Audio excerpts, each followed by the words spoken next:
Thousands of people marched through Brussels on Sunday in opposition to a United Nations pact aimed at boosting cooperation over migration.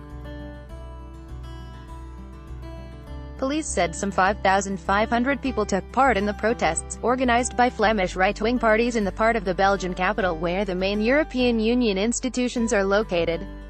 Tear gas and water cannon were deployed when scuffles broke out between protesters and police after projectiles and firecrackers were thrown at officers.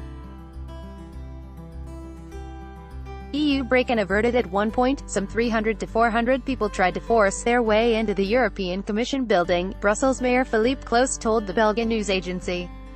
69 people were detained over damage to property. Read more. What is the UN Migration Pact, and why do some oppose it? The marches included many supporters of the right-wing populist Vlaams Belang party, with some carrying banners bearing slogans such as "Our People First" and "We Have Had Enough." Close the borders. A counter-demonstration arranged by left-wing groups and non-governmental organizations took place in the city center, drawing a crowd of about 1,000 people. Both rallies were initially barred over fears of public disorder, but one of the country's highest courts overturned the decision. More than 5,000 protesters turned out on Sunday in opposition to the UN's new migration pact. Political crisis erupts. Sunday's rallies took place days after the biggest party in Belgium's parliament, the right-wing New Flemish Alliance, N-VA, pulled out of the ruling coalition after Prime Minister Charles Michel insisted on signing the compact during a UN migration summit in Morocco last week. The move, ahead of federal elections in May, left Michel leading a minority administration and led to calls for his resignation. Some opposition parties have called for a vote of confidence in the government.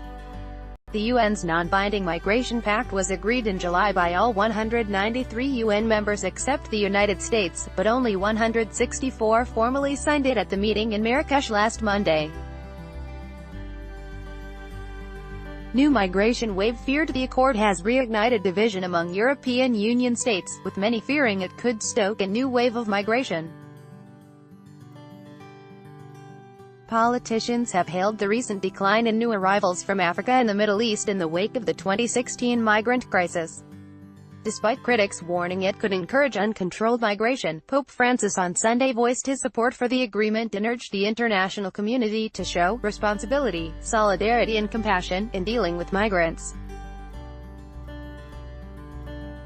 The pontiff stressed the pact was designed to secure safe, ordered and regular migration. RC, AFP, Reuters. Each evening at 18:30 UTC, DW's editors send out a selection